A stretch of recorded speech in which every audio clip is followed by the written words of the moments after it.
नमस्कार दोस्तों। मैं द्वितीय अध्याय से कुछ श्लोक और उनके अर्थ लेकर आई हूँ और मैं गीता से ही पढ़ रही हूँ। मुझे उतना याद तो है नहीं, लेकिन मैं प्रयास कर रही हूँ, शायद कुछ धर्म मुझे मिल जाए और मैं आपको बता रही हूँ। उनके अर्थ आप सुने। श्लोक आप पढ़ सकते हैं। अगर श्लोक पढ़ना मुश्किल हो, सभी तरह के व्यूवर हैं, तो उनके लिए हिंदी सुनना थोड़ा आसान होगा, तो इसलिए मैं हिंदी भी सुना रही हूँ और समझाने का भी प्रयास कर रही हूँ। कुछ त्रुटियाँ तो हैं, पूर्ण ज्ञान नहीं है, लेकिन प्रयास अच्छा है, इसलिए ईश्वर भी मुझे क्षमा करें और आप भी, और इसका लाभ उठाएं।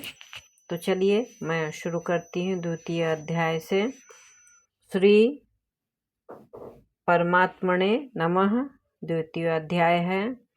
इस अध्याय में शरणागत अर्जुन द्वारा अपने शोक की निवृत्ति का एकांतिक उपाय पूछे जाने पर पहले पहल भगवान ने 30वें श्लोक तक आत्म तत्व का वर्णन किया है।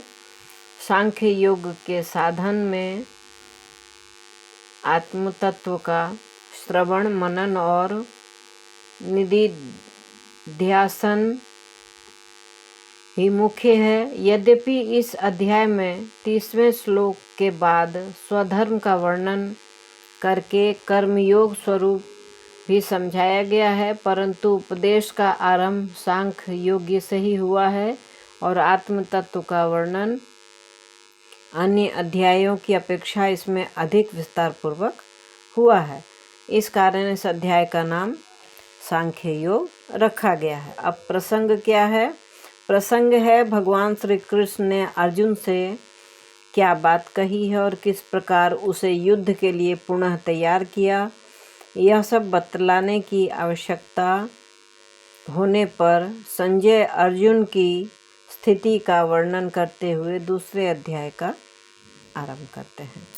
तो संजय उवाच तम तथा कृपयाविष्टं श्रुपूर्णाकुलेक्षणं विषीदन्तमिदं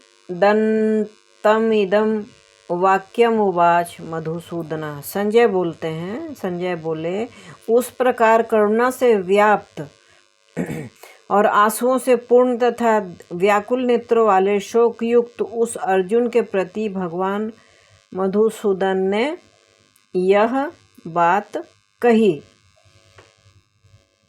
कृतस्त्वा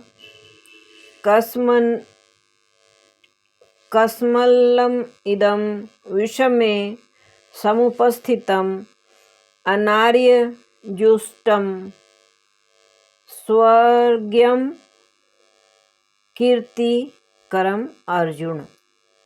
श्री भगवान बोले कि हे अर्जुन, तुझे इस असमय में यह मोह किस हेतु से प्राप्त हुआ, क्योंकि न तो यह श्रेष्ठ पुरुषों का आचरित है, न स्वर्ग को देने वाला है और न कीर्ति को करने वाला ही है। कि इस समय जब युद्ध की बिल्कुल तैयारी हो गई है और युद्ध के बिना कोई उपाय नहीं है, इस समय तुम्हें यह शोक और मोह क्यों हो गया, जो न तो पुरुषार्थियों के लिए करने योग्य है, न ही स्वर्ग को प्राप्त करने के लिए यह किया जा सकता है। तो क्लैब्यम मां स्म गमः पार्थ नैतत्त्वं युपपद्यते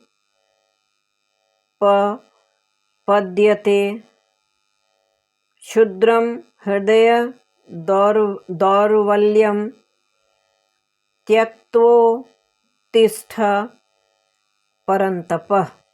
इसलिए हे अर्जुन, नपुंसकता को मत प्राप्त हो, कायर मत बनो, तुझमें यह उचित नहीं जान पड़ती।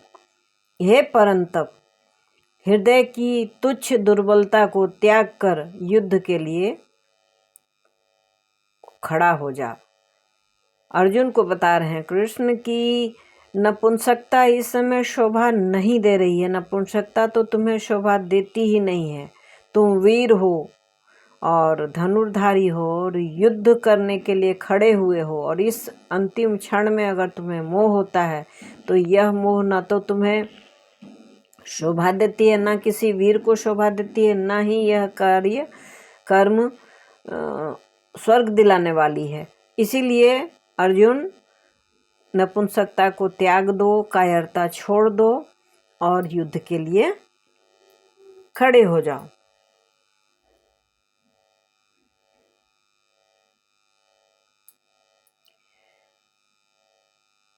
प्रसंग क्या है कि भगवान के इस प्रकार कहने पर गुरुजनों के साथ किए जाने वाले युद्ध को अनुचित सिद्ध करते हुए 2 श्लोकों में अर्जुन अपना निश्चय प्रकट करते हैं। जब कृष्ण ने कहा कि कायर मत बनो, उठो और युद्ध करो, तो अर्जुन उवाच कथम भीष्मम अहम संख्ये द्रोणम च मधुसूदनम ईर्ष्योभिः प्रतियोत्स्यामि पूजार हावरी सूदनम। कि अर्जुन बोले, हे मधुसूदन, मैं रणभूमि में किस प्रकार बाणों से भीष्म पितामह और द्रोणाचार्य के विरुद्ध लड़ूंगा, क्योंकि हे हरिसूदन, ये वे दोनों ही पूजनीय हैं मेरे लिए।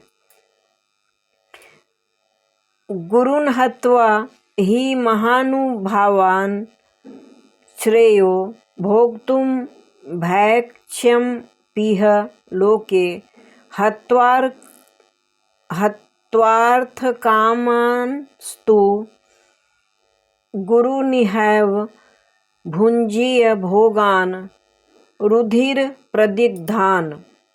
कि इसीलिए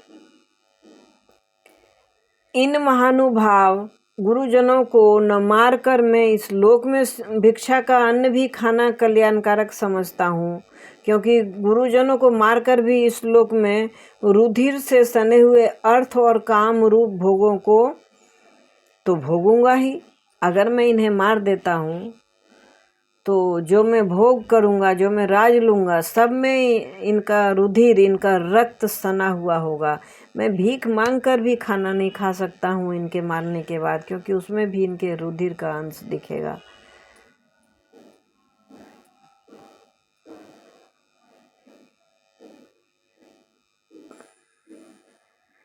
प्रसंग देख लेते हैं।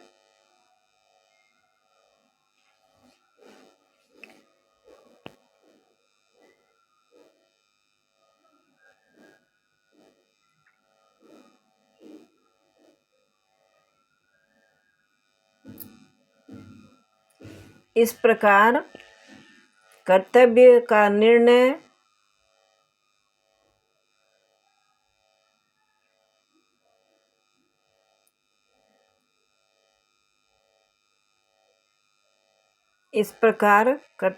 निर्णय करते हुए मैं अपने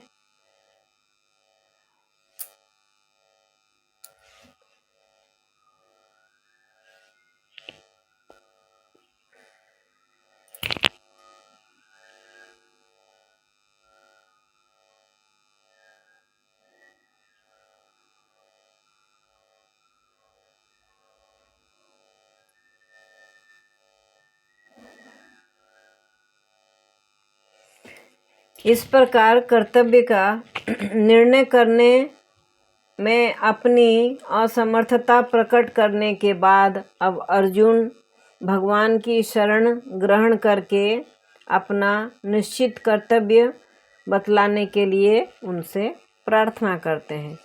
तो अब इस कर्तव्य का निर्णय खुद से लेने में अर्जुन अपने को असमर्थ समझ रहे थे, तो उन्होंने शरणागत होकर भगवान से इसका निर्णय सुनाने को कहा कि वो आप जो ही रास्ता दिखाएंगे वही मैं करूँगा।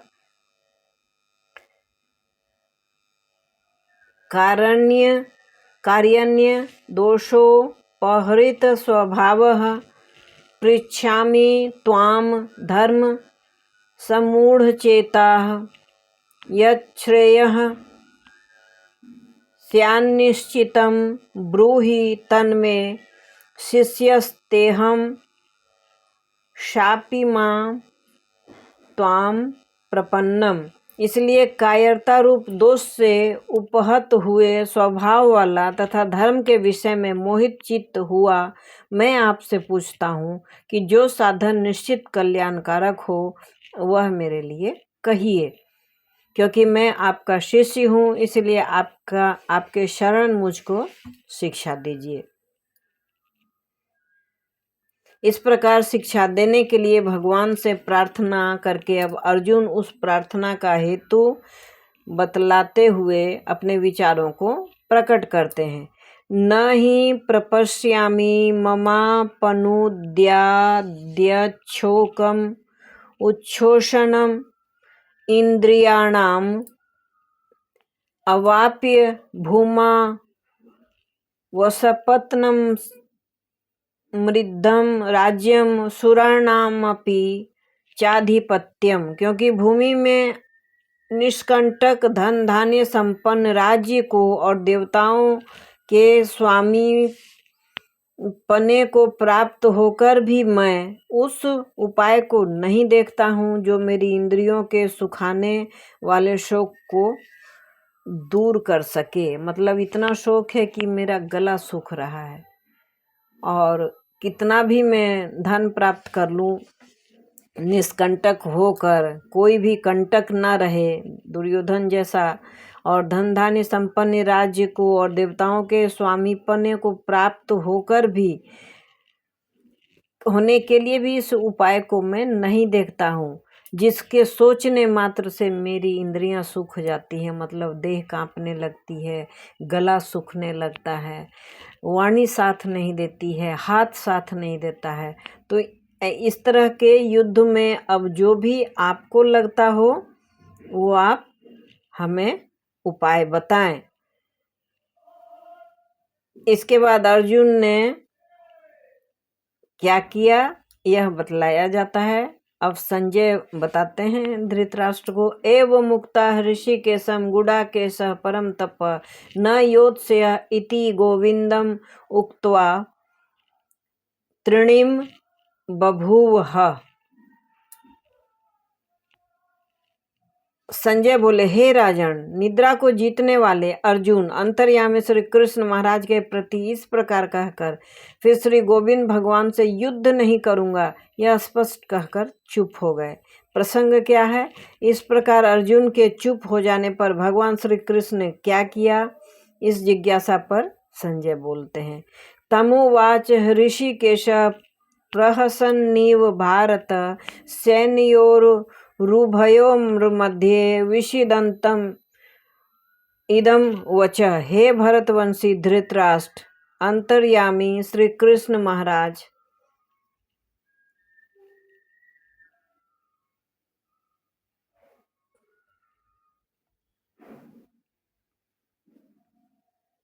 दोनों सेनाओं के बीच में शोक करते हुए उस अर्जुन को हंसते हुए ये वचन बोले। श्री कृष्ण तो जानते थे कि मरे हुए को मारने से दोष भी नहीं लगता है। वह तो मरे ही हुए थे क्योंकि वह नीति के मार्ग पर नहीं थे। धृतराष्ट्र के पुत्र नीति के मार्ग को कब का छोड़ चुके थे, उन्होंने कई बार अन्याय किया था, तो वह तो ईश्वर द्वारा मारे ही गए थे। यह सिर्फ भूमि पर हुए युद्ध का एक प्रतीक मात्र था और जिसे अर्जुन को कार्य रूप देना था। तो दोनों सेनाओं के बीच में शोक करते हुए उस अर्जुन को हंसते हुए से यह वचन बोले। श्री कृष्ण अंतर्यामी थे, वह जानते थे कि इनसे थोड़ी कुछ होने वाला है, सब तो मरे ही हुए, सबको तो भगवान ने मार दिया है, एक एक करके सबको मरना है। लेकिन चूंकि क्रिया रूप में दिखाना था, मृत्युलोक में दिखाना था कि अन्याय जब करते हैं तो युद्ध किया जाता है, युद्ध में न्याय जीतता है, तो इसीलिए उन्होंने कहा कि श्री भगवान उवाच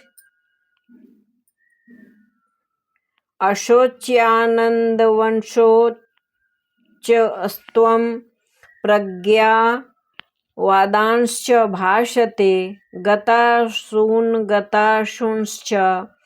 नानुशोचन्ति पंडिता। अशोच्यानन्वशो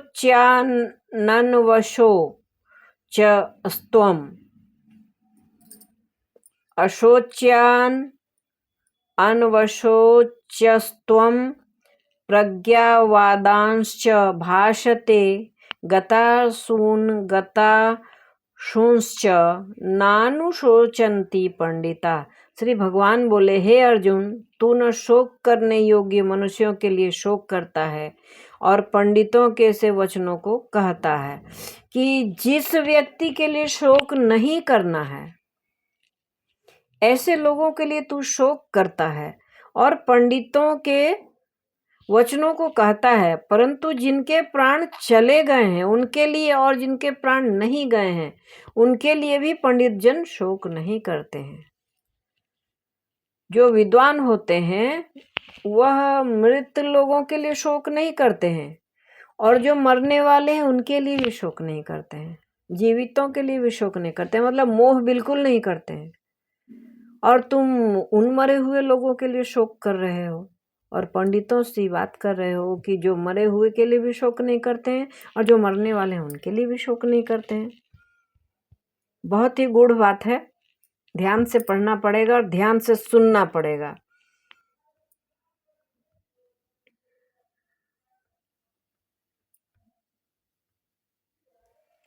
अब प्रसंग क्या है? आत्मा की नित्यता का प्रतिपादन करके आत्मदृष्टि से उनके लिए शोक करना अनुचित सिद्ध करते हैं। अनुचित तो सिद्ध करना ही है, क्योंकि आत्मा के लिए क्या शोक करना। आत्मा जितनी जल्दी मुक्त हो जाए उतना बढ़िया, नश्वर शरीर को जितना जल्दी छोड़ दे उतना बढ़िया। इस नश्वर शरीर के लिए शोक क्या करना है? तो वही आत्मज्ञान के बारे में भगवान श्री कृष्ण बोलते हैं कि न त्वेवाहम जातु नासम न त्वम नेमे जनाधिपा न चैव न भविष्यामः सर्वे वयमतः परम। न तो ऐसा ही है कि मैं किसी काल में नहीं था या तू नहीं था अथवा ये राजा लोग नहीं थे, और ना ही ऐसा है कि इससे आगे हम सब नहीं रहेंगे। मतलब ये भी हमेशा से थे, तुम भी हमेशा से थे, मैं भी हमेशा से हूँ। और ऐसा नहीं है कि पहले नहीं थे या बाद में नहीं आएंगे, हमेशा यह चलता ही रहेगा, जन्म भी होता रहेगा, मृत्यु भी होती रहेगी। इस प्रकार आत्मा की नित्यता का प्रतिपादन करके अब उसकी निर्विकारता का प्रतिपादन करते हुए आत्मा के लिए शोक करना अनुचित सिद्ध करते हैं। देहिनो अस्मिन् यथा देहे कौमारम यौवनम जरा तथा देहांतर प्राप्तिर्धीरस्तन्न न मुह्यति। जैसे जीवात्मा की इस देह में बालकपन, जवानी और वृद्धावस्था होती है, वैसे ही अन्य शरीर की प्राप्ति होती है। उस विषय में धीर पुरुष मोहित नहीं होते हैं।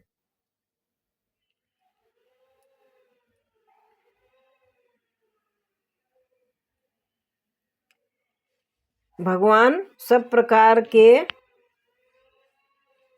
संयोग, नियोग आदि को अनित्य बतलाकर उनको सहन करने की आज्ञा देते हैं।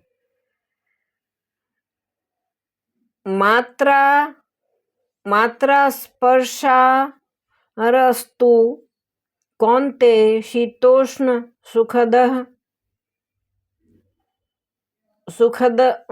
दुखदा शीतोष्ण सुख दुखदा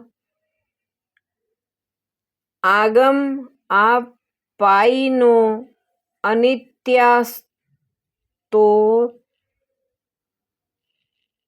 रेस्ति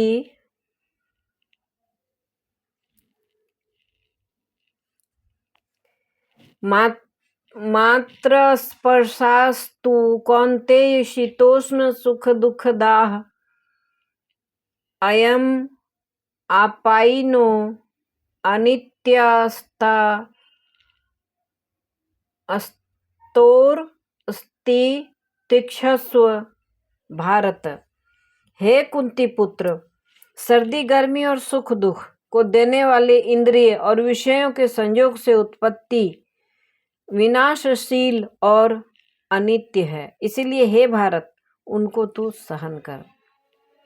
दुख भी होगा, सुख भी होगा, इंद्रियों के स्पर्श से जो एहसास होता है उसको तो बर्दाश्त करना ही पड़ेगा। कभी ठंड लगती है, कभी गर्मी लगती है, कभी दुख होता है, कभी सुख होता है, कभी शोक होता है, कभी लोभ होता है, कभी मोह हो जाता है, तो इन सबको तो सहना ही पड़ेगा।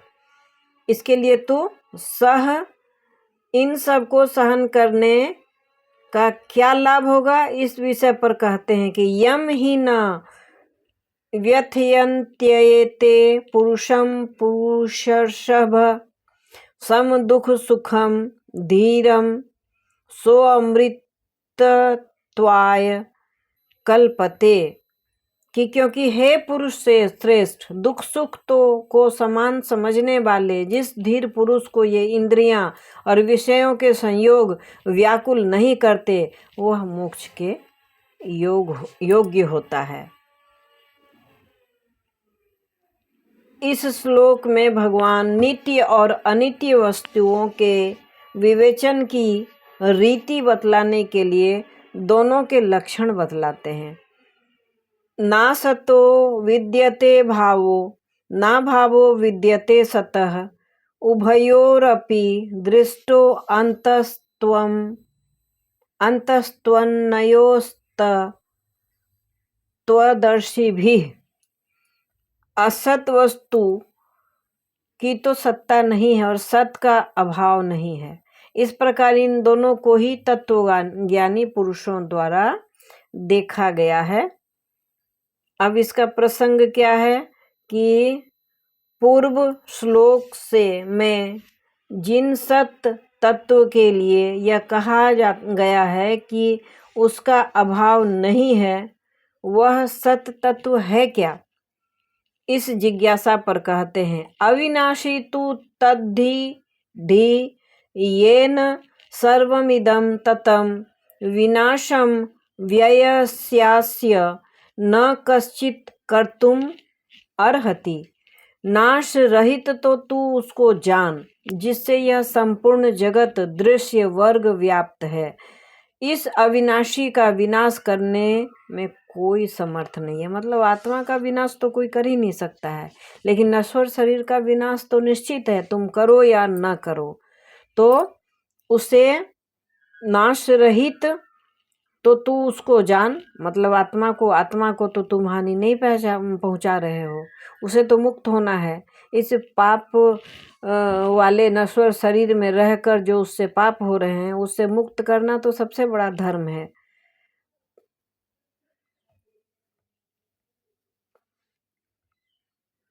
इस प्रकार सत तत्व की व्याख्या हो जाने के अनंतर पूर्वोक्त असत वस्तु क्या है, इस जिज्ञासा पर कहते हैं अंतवंत इमे देहा नित्यस्योक्ताः शरीरिणः अनाशिनो अप्रमेयस्य तस्मात्युध्यस्व भारत। इस नाश रहित अप्रमेय नित्य स्वरूप जीवात्मा के सब शरीर नाशवान कहे गए हैं। इसलिए हे भरतवंशी अर्जुन तू युद्ध कर। इतना उपदेश भगवान ने युद्ध क्षेत्र में खड़ा होकर दिया, जब अर्जुन अपनी गांडीव को नीचे गिराकर और रथ के पिछले भाग में बैठ गए थे सिर पकड़कर कि भगवान मेरे समझ में कुछ नहीं आ रहा है कि क्या इनको मारकर ही हमें लेना पड़ेगा राजकाज, और इसके बाद में भोजन कैसे करूँगा। इस अन्न को तो ग्रहण कर ही नहीं सकता मैं, और भिक्षा मांग कर भी ग्रहण नहीं कर पाऊँगा। सब में रक्त लिप्त अन्न होगा, सब मैं कैसे खा पाऊँगा। तो अब इसमें क्या है कि अगले श्लोकों में आत्मा को मरने या मारने वाले मानव मानना अज्ञान है, यह कहकर उसका समाधान करते हैं भगवान। य एनम वेति हंतारम यश्चैनम मन्यते हतम उभो तौ न विजानीतो नायम हंति न हन्यते। कि जो इस आत्मा को मारने वाला समझता है तथा जो इसको मारा मानता है, वे दोनों ही नहीं जानते, क्योंकि यह आत्मा वास्तव में न तो किसी को मारता है और न किसी के द्वारा मारा जाता है। आज इतना ही। आशा है आपको कुछ शब्द के अर्थ अच्छे लगे हों, जो अर्थ मैंने समझाने का प्रयास किया है, प्रसंग भी बताए हैं। तो अगर अच्छा लगता है तो लाइक करें, शेयर करें, चैनल में नए हैं तो सब्सक्राइब करें, एक बेल बटन आता है उसे भी हिट अवश्य करें। Thanks for watching.